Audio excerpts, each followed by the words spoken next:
Le pouvoir manœuvre en coulisses avec la complicité d'un opposant et d'un grand homme de médias, nous cite Afrique confidentielle.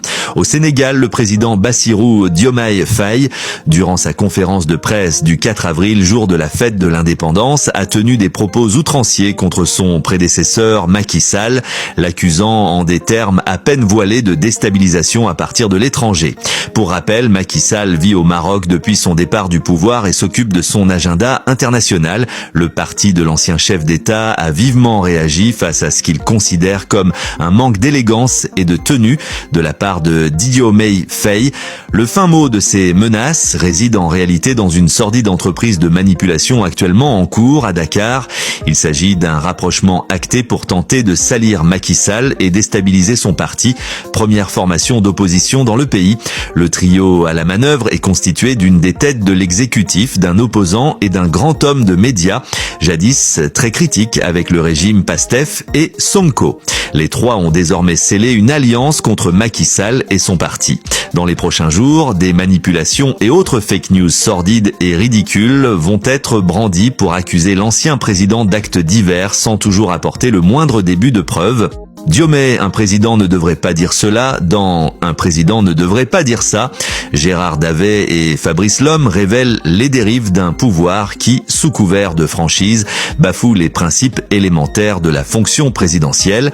À la lumière de cette grille de lecture, les récentes déclarations du président Bassirou Diomaye Faye lors de son interview interpellent, inquiètent et surtout soulèvent une question fondamentale. Un chef de l'État doit-il s'affranchir à ce point des devoirs de réserve, de preuve et d'impartialité? Diomaye Faye affirme que Macky Sall fait des choses en dessous contre son régime, une accusation grave jetée en pâture à l'opinion publique sans la moindre preuve. Un président n'est pas un citoyen lambda, ses mots ont le poids de l'institution qu'il incarne. S'il accuse, il doit démontrer, sinon il installe un climat de défiance systémique où chaque ancien pouvoir devient par définition un ennemi. C'est le règne de la suspicion érigée en méthode de gouvernance, une spécialité des régimes autoritaires dénoncée dans l'ouvrage de Davet et Lhomme. La déclaration selon laquelle le peuple a le droit de mettre la pression sur la justice est proprement explosive. La justice, elle ne se rend pas sous la pression de la rue, mais selon le droit. En tant que président du Conseil supérieur de la magistrature, Diomaye Faye a le devoir de protéger l'indépendance des juges, pas de l'exposer aux caprices populistes.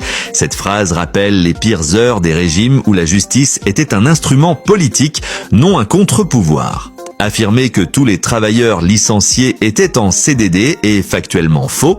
Des CDI ont été rompus et moralement inacceptable. Un président doit connaître la réalité sociale de son pays. S'il l'ignore, c'est grave. S'il la falsifie, c'est pire. En sous-entendant que les CDD sont des emplois moins légitimes, il méprise des milliers de Sénégalais précaires, leur signifiant qu'ils ne méritent pas sa protection. Une trahison des promesses de justice sociale. Qualifier le dossier de viol présumé contre Ousmane Sonko de coup monté avant même le verdict de la justice est une faute majeure.